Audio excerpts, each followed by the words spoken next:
Ceci est un livre audio autogénéré par Google. Livre, Le Capitaine Pamphile. Par Alexandre Dumas. Préface. Résumé. Ce récit plein de fantaisie, écrit en 1840, mêle l'histoire d'animaux et aventures maritimes. Avec une dose de satire sociale, aux dépens du régime de Louis-Philippe. Commentaire. Ce roman trop oublié est un chef-d'œuvre unique chez Dumas. Il aurait pu être signé de Sterne ou de Swift. C'est dans leur ton qu'il évoque la traite des Noirs. Le récit est plein de gaieté et de verve, de burlesque parodique. On y trouve les grandes scènes du roman d'aventure, la prise du navire marchand, la mutinerie à bord, l'Amérique de Fenimore Cooper. Les personnages sont empruntés à la tradition comique, l'anglais en proie au spleen, le trompeur, le gourmand, le niais, le chef indien. C'est aussi une œuvre sombre, une suite de morts, animaux massacrés, esclaves tués en route, immigrants anglais décimés par la maladie, indigènes exterminés. Le héros, Pamphile, incarne la société commerçante et pharisienne dans laquelle l'artiste est condamné à vivre. C'est le monde de Monte Cristo sans le conte. Chapitre 1. Introduction, à l'aide de laquelle le lecteur fera connaissance avec les principaux personnages de cette histoire et l'auteur qui l'a écrite. Je passais en 1831, devant la porte de chevet, lorsque j'aperçus dans la boutique un Anglais qui tournait et retournait en tous sens une tortue, qu'il marchandait avec l'intention d'en faire, aussitôt qu'elle serait devenue sa propriété, une turtle soup. L'air de résignation profonde avec lequel le pauvre animal se laissait examiner, sans même essayer de se soustraire en rentrant dans son écaille, au regard cruellement gastronomique de son ennemi, me toucha. Il me prit une envie soudaine de l'arracher à la marmite, dans laquelle étaient déjà plongées ses pattes de derrière. J'entrai dans le magasin, où j'étais fort connu à cette époque, et, faisant un signe de l'œil à Madame Beauvais, je lui demandai si elle m'avait conservé la tortue que j'avais retenue, la veille, en passant.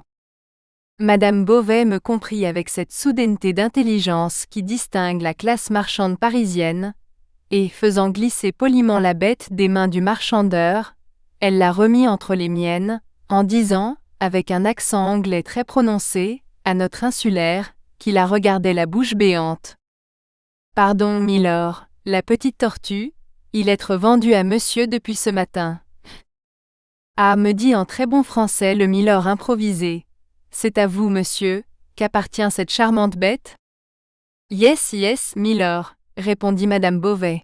« Eh bien, monsieur, » continua-t-il, « vous avez là un petit animal qui fera d'excellentes soupes. Je n'ai qu'un regret, c'est qu'il soit le seul de son espèce que possède en ce moment Madame la marchande. » « Nous avons l'espoir d'en recevoir d'autres demain matin, » répondit Madame Beauvais. « Demain, il sera trop tard, » répondit froidement l'Anglais. « J'ai arrangé toutes mes affaires pour me brûler la cervelle cette nuit, et je désirais, auparavant, manger une soupe à la tortue. » En disant ces mots, il me salua et sortit. « Pardieu, » me dis-je après un moment de réflexion, c'est bien le moins qu'un aussi galant homme se passe un dernier caprice. Et je m'élançai hors du magasin en criant, comme Madame Beauvais, « Milord, milord !» Mais je ne savais pas où milord était passé. Il me fut impossible de mettre la main dessus. Je revins chez moi tout pensif. Mon humanité envers une bête était devenue une inhumanité envers un homme. La singulière machine que ce monde, où l'on ne peut faire le bien de l'un sans le mal de l'autre. Je gagnai la rue de l'université, je montai mes 3 étages, et je déposai mon acquisition sur le tapis.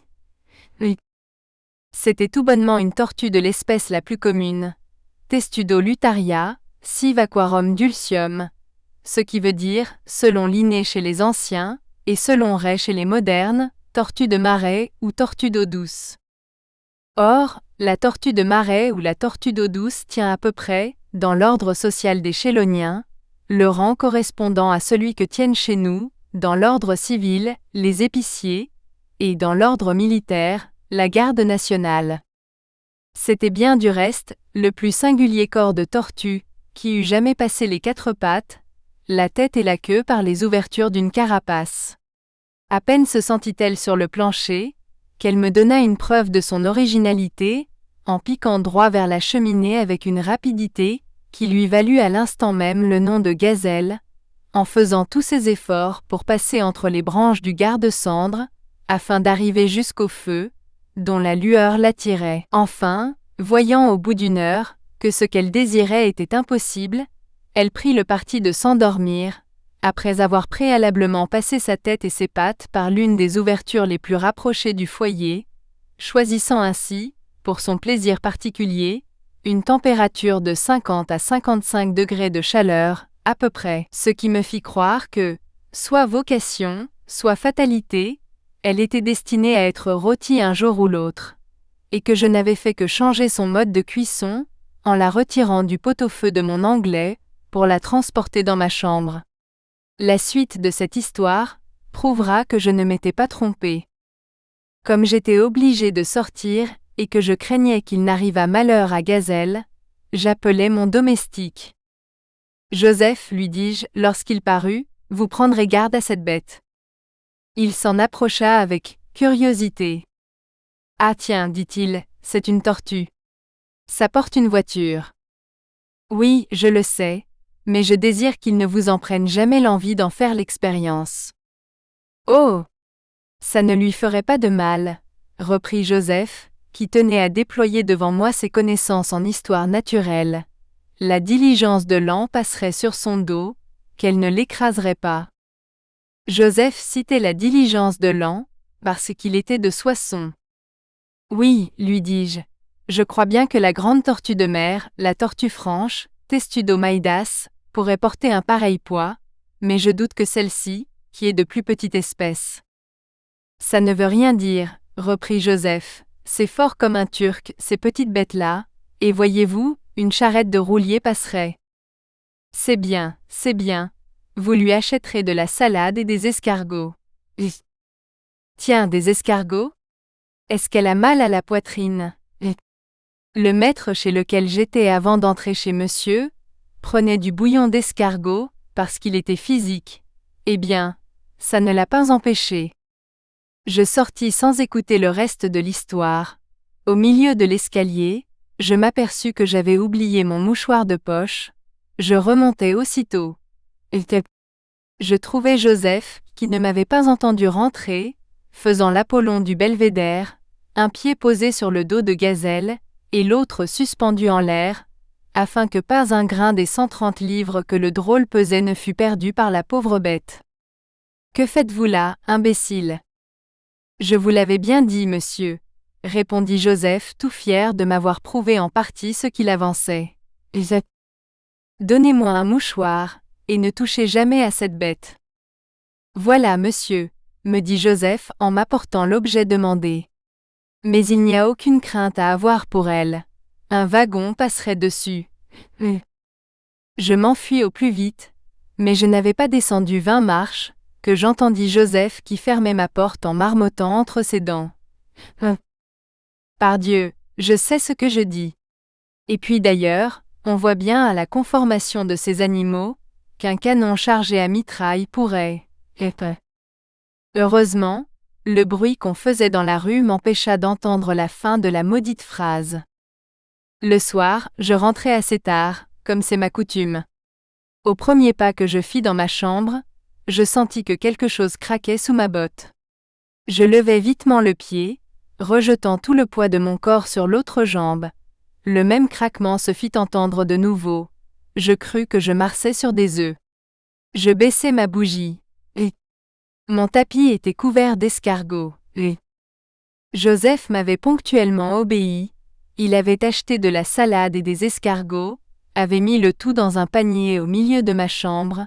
10 minutes après, soit que la température de l'appartement les eût dégourdis, soit que la peur d'être croquée se fût emparée d'eux, toute la caravane s'était mise en route, et elle avait même déjà fait passablement de chemin, ce qui était facile à juger par les traces argentées qu'ils avaient laissées sur les tapis et sur les meubles. Quant à Gazelle, elle était restée au fond du panier, contre les parois duquel elle n'avait pu grimper. Mais quelques coquilles vides me prouvèrent que la fuite des Israélites n'avait pas été si rapide, qu'elle n'eût mis la dent sur quelques-uns, avant qu'ils eussent le temps de traverser la mer Rouge. Je commençai aussitôt une revue exacte du bataillon qui manœuvrait dans ma chambre, et par lequel je me souciais peu d'être chargé pendant la nuit, puis, prenant délicatement de la main droite tous les promeneurs, je les fis rentrer, les uns après les autres, dans leur corps de garde, que je tenais de la main gauche, et dont je fermais le couvercle sur eux. Au bout de 5 minutes, je m'aperçus que, si je laissais toute cette ménagerie dans ma chambre, je courais le risque de ne pas dormir 1 minute. C'était un bruit, comme si on eût enfermé une douzaine de souris dans un sac de noix. Je pris donc le parti de transporter le tout à la cuisine. Chemin faisant, je songeais qu'au train dont allait Gazelle, je la trouverais morte d'indigestion le lendemain, si je la laissais au milieu d'un magasin de vivres aussi copieux. Au même moment et comme par inspiration, j'avisai dans mon souvenir certains baquets placés dans la cour, et dans lequel le restaurateur du rez-de-chaussée mettait dégorger son poisson. Cela me parut une si merveilleuse hôtellerie, pour une testudo aquarum dulcium, que je jugeai inutile de me casser la tête à lui en chercher une autre, et que, la tirant de son réfectoire, je la portai directement au lieu de sa destination. Je remontai bien vite et m'endormis, persuadé que j'étais l'homme de France le plus ingénieux en expédients. Le lendemain, Joseph me réveilla dès le matin. « Oh! Monsieur, en voilà une farce !» me dit-il en se plantant devant mon lit. « Quelle farce ?»« Celle que votre tortue a faite. »« Comment ? » ?»« Eh bien, croiriez-vous qu'elle est sortie de votre appartement, ça, je ne sais pas comment, qu'elle a descendu les 3 étages, et qu'elle a été se mettre au frais dans le vivier du restaurateur ? Imbécile, tu n'as pas deviné que c'était moi qui l'y avais portée ? Ah bon ? Vous avez fait là un beau coup, alors. Pourquoi cela ? Pourquoi ? Parce qu'elle a mangé la tanche, une tanche superbe qui pesait 3 livres. Allez me chercher Gazelle, et apportez-moi des balances. Pendant que Joseph exécutait cet ordre, j'allai à ma bibliothèque, j'ouvris mon buffon à l'article tortue, car je tenais à m'assurer si ce chélonien était ichtyophage, et je lus ce qui suit. Cette tortue d'eau douce, Testudo aquarum dulcium, c'était bien cela, aime surtout les marais et les eaux dormantes. Lorsqu'elle est dans une rivière ou dans un étang, alors elle attaque tous les poissons indistinctement, même les plus gros. Elle les mord sous le ventre, les y blesse fortement, et lorsqu'ils sont épuisés par la perte du sang, elle les dévore avec la plus grande avidité, et ne laisse guère que les arêtes, la tête des poissons, et même leur vessie natatoire, qui remonte quelquefois à la surface de l'eau. Diable, diable, dis-je, le restaurateur a pour lui Monsieur de Buffon, ce qu'il dit pourrait bien être vrai. J'étais en train de méditer sur la probabilité de l'accident, lorsque Joseph rentra, tenant l'accusé d'une main, et les balances de l'autre. Voyez-vous, me dit Joseph, ça mange beaucoup, ces sortes d'animaux, pour entretenir leur force, et du poisson surtout, parce que c'est très nourrissant. Est-ce que vous croyez que, sans cela, ça pourrait porter une voiture ? Voyez, dans les ports de mer, comme les matelots sont robustes, c'est parce qu'ils ne mangent que du poisson. J'interrompis Joseph. Combien pesait la tanche ? 3 livres, c'est 9 francs que le garçon réclame. Et Gazelle l'a mangée tout entière ? Oh ! Elle n'a laissé que l'arête, la tête et la vessie. C'est bien cela. Monsieur de Buffon est un grand naturaliste. Cependant, continuai-je à demi-voix, 3 livres, cela me paraît fort. Je mis Gazelle dans la balance. Elle ne pesait que 2 livres et demi avec sa carapace. Il résultait de cette expérience, non point que Gazelle fût innocente du fait dont elle était accusée, mais qu'elle devait avoir commis le crime sur un cétacé, d'un plus médiocre volume. Il paraît que ce fut aussi l'avis du garçon, car il parut fort content de l'indemnité de 5 francs que je lui donnai. L'aventure des limaçons et l'accident de la tanche me rendirent moins enthousiaste de ma nouvelle acquisition. Et comme le hasard fit que je rencontrai le même jour un de mes amis, homme original et peintre de génie, qui faisait à cette époque une ménagerie de son atelier, je le prévins que j'augmenterais le lendemain sa collection d'un nouveau sujet, appartenant à l'estimable catégorie des chéloniens. Ce qui parut le réjouir beaucoup. Gazelle coucha cette nuit dans ma chambre, où tout se passa fort tranquillement, vu l'absence des escargots. Le lendemain, Joseph entra chez moi, comme d'habitude, roula le tapis de pied de mon lit, ouvrit la fenêtre, et se mit à le secouer pour en extraire la poussière. Mais tout à coup il poussa un grand cri, et se pencha hors de la fenêtre, comme s'il eût voulu se précipiter. « Qu'y a-t-il donc, Joseph » dis-je à moitié éveillé. « Ah, monsieur, il y a que votre tortue était couchée sur le tapis, je ne l'ai pas vue.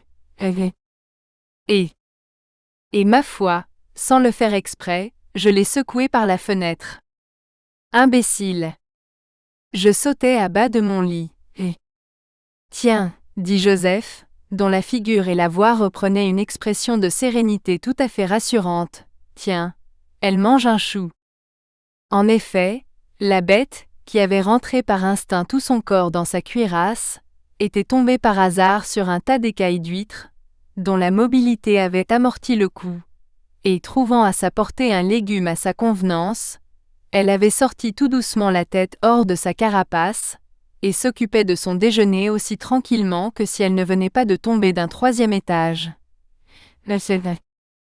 Je vous le disais bien, monsieur, répétait Joseph dans la joie de son âme. Je vous le disais bien, qu'à ces animaux rien ne leur faisait. Eh bien, pendant qu'elle mange, voyez-vous, une voiture passerait dessus. N'importe, descendez vite et allez me la chercher. Joseph obéit. Pendant ce temps, je m'habillais, occupation que j'eus terminée avant que Joseph reparût. Je descendis donc à sa rencontre, et le trouvai pérorant au milieu d'un cercle de curieux, auquel il expliquait l'événement qui venait d'arriver. Je lui pris Gazelle des mains, sautai dans un cabriolet, qui me descendit Faubourg Saint-Denis, numéro 109. Je montai 5 étages, et j'entrai dans l'atelier de mon ami, qui était en train de peindre. Il y avait autour de lui un ours couché sur le dos, et jouant avec une bûche, un singe assis sur une chaise et arrachant les uns après les autres, les poils d'un pinceau, et dans un bocal, une grenouille accroupie sur la 3e traverse d'une petite échelle, à l'aide de laquelle elle pouvait monter jusqu'à la surface de l'eau. Mon ami s'appelait Descamps, l'ours Tom, le singe Jacques Ier, et la grenouille Mademoiselle Camargo. Fin du chapitre. Chapitre 2. Comment Jacques Ier voua une haine féroce à Tom, et cela à propos d'une carotte. Mon entrée fit révolution. Descamps leva les yeux de dessus ce merveilleux petit tableau des chiens savants, que vous connaissez tous, et qu'il achevait alors. Tom se laissa tomber sur le nez la bûche avec laquelle il jouait, et s'enfuit en grognant dans sa niche, bâtie entre les 2 fenêtres.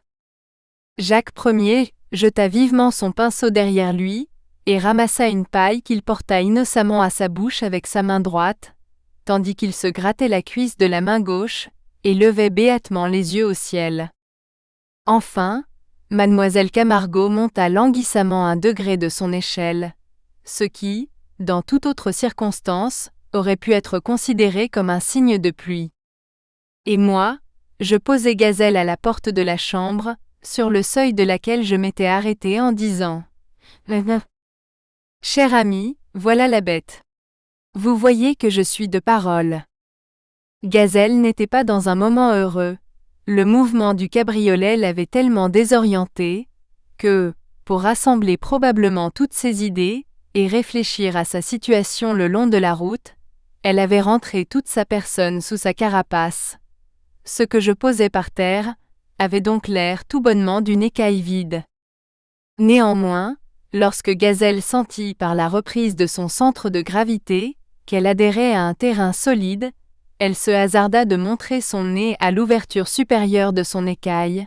Pour plus de sûreté, cependant, cette partie de sa personne était prudemment accompagnée de ses 2 pattes de devant, en même temps, et comme si tous les membres eussent unanimement obéi à l'élasticité d'un ressort intérieur, les 2 pattes de derrière et la queue parurent à l'extrémité inférieure de la carapace.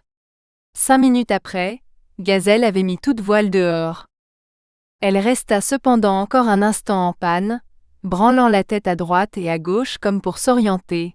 Puis tout à coup ses yeux devinrent fixes, et elle s'avança, aussi rapidement que si elle eût disputé le prix de la course aux lièvres de la fontaine, vers une carotte gisant au pied de la chaise qui servait de piédestal à Jacques Ier.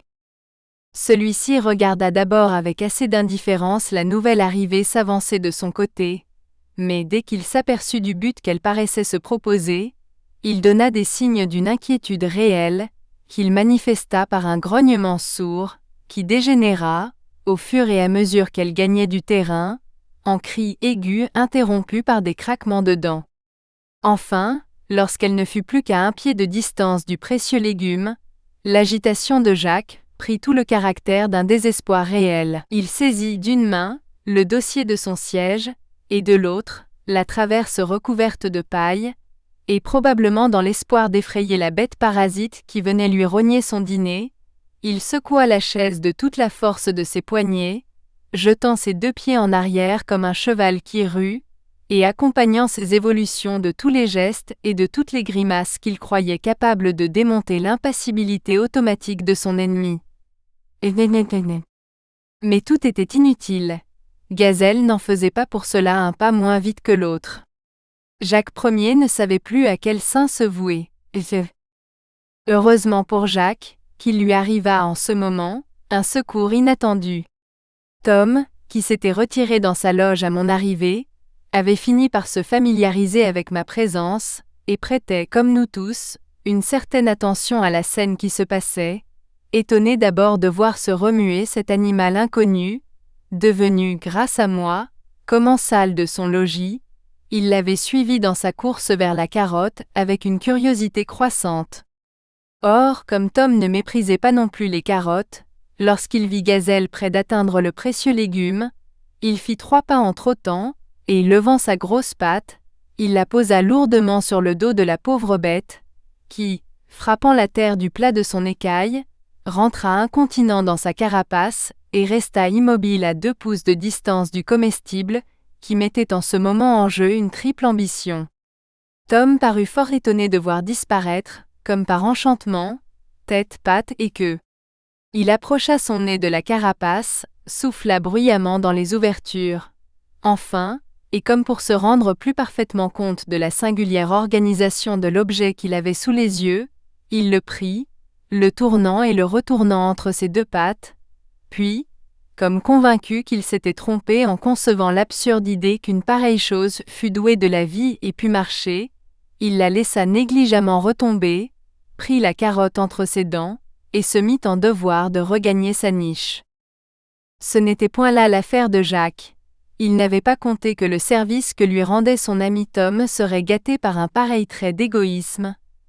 Mais comme il n'avait pas pour son camarade le même respect que pour l'étrangère, il sauta vivement de la chaise où il était prudemment resté pendant la scène que nous venons de décrire, et saisissant d'une main, par sa chevelure verte, la carotte que Tom tenait par la racine, il se raidit de toutes ses forces, grimaçant, jurant, claquant des dents, tandis que, de la patte qui lui restait libre, il allongeait force soufflet sur le nez de son pacifique antagoniste, qui, sans riposter, mais aussi sans lâcher l'objet en litige, se contentait de coucher ses oreilles sur son cou, de fermer ses petits yeux noirs, chaque fois que la main agile de Jacques se mettait en contact avec sa grosse figure. Enfin la victoire resta, comme la chose arrive ordinairement, non pas au plus fort, mais au plus effronté. Tom desserra les dents, et Jacques, possesseur de la bienheureuse carotte, s'élança sur une échelle, emportant le prix du combat, qu'il alla cacher derrière un plâtre de malagouti, sur un rayon fixé à 6 pieds de terre. Cette opération finie, il descendit plus tranquillement, certain qu'il n'y avait ni ours ni tortue, capables de l'aller dénicher là.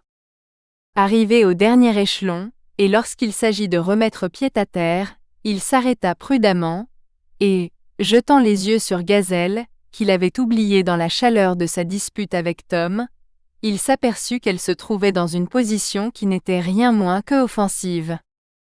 En effet, Tom, au lieu de la replacer avec soin dans la situation où il l'avait prise, l'avait, comme nous l'avons dit, négligemment laissée tomber à tout hasard, de sorte qu'en reprenant ses sens, la malheureuse bête, au lieu de se retrouver dans sa situation normale, c'est-à-dire sur le ventre, s'était retrouvée sur le dos, position, comme chacun le sait, antipathique au suprême degré à tout individu faisant partie de la race des Chéloniens. Il fut facile de voir à l'expression de confiance avec laquelle Jacques s'approcha de Gazelle, qu'il avait jugé au premier abord, que son accident la mettait hors d'état de faire aucune défense. Cependant, arrivé à un demi-pied du monstrum orindum, il s'arrêta un instant, regarda dans l'ouverture tournée de son côté, et se mit, sous un air de négligence apparente, à en faire le tour avec précaution, l'examinant à peu près comme un général fait d'une ville qu'il veut assiéger. Cette reconnaissance achevée, il allongea la main doucement, toucha du bout du doigt l'extrémité de l'écaille, puis aussitôt, se rejetant lestement en arrière, il se mit sans perdre de vue l'objet qui le préoccupait, à danser joyeusement sur ses pieds et ses mains, accompagnant ce mouvement d'une espèce de chant de victoire qui lui était habituel, toutes les fois que, par une difficulté vaincue ou un péril affronté, il croyait avoir à se féliciter de son habileté ou de son courage. Cependant cette danse et ce chant s'interrompirent soudainement, une idée nouvelle traversa le cerveau de Jacques, et parut absorber toutes ses facultés pensantes. Il regarda attentivement la tortue, à laquelle sa main, en la touchant, avait imprimé un mouvement d'oscillation que rendait plus prolongée la forme sphérique de son écaille, s'en approcha, marchant de côté comme un crabe, puis, arrivé près d'elle, se leva sur ses pieds de derrière, l'enjamba comme fait un cavalier de son cheval, la regarda un instant se mouvoir entre ses deux jambes. Enfin, complètement rassuré, à ce qu'il paraît, par l'examen approfondi qu'il venait d'en faire, il s'assit sur ce siège mobile, et lui imprimant, sans cependant que ses pieds quittassent la terre, un mouvement rapide d'oscillation, il se balança joyeusement, se grattant le côté et clignant les yeux, geste qui, pour ceux qui le connaissent, était l'expression d'une joie indéfinissable. Tout à coup Jacques poussa un cri perçant, fit un bond perpendiculaire de 3 pieds, retomba sur les reins, et s'élançant sur son échelle, alla se réfugier derrière la tête de Malagouti. Cette révolution était causée par Gazelle, qui, fatiguée d'un jeu dans lequel le plaisir n'était évidemment pas pour elle, avait enfin donné signe de vie, en éraflant de ses pattes froides et aiguës les cuisses pelées de Jacques Ier, qui fut d'autant plus bouleversé de cette agression, qu'il ne s'attendait à rien moins qu'une attaque de ce côté. En ce moment, un acheteur entra, et Descamps me fit signe qu'il désirait rester seul. Je pris mon chapeau et ma canne, et m'éloignai. J'étais sur le palier, lorsque Descamps me rappela. « À propos, me dit-il, venez donc demain passer la soirée avec nous. »« Que faites-vous donc demain ? » ?»« Nous avons souper et lecture. » Bah. Oui, mademoiselle Camargo doit manger un sang de mouche, et Jadin lire un manuscrit. Fin du chapitre. Chapitre 3. Comment mademoiselle Camargo tomba en la possession de monsieur Descamps. Malgré l'invitation verbale que Descamps m'avait faite, je reçus le lendemain une lettre imprimée.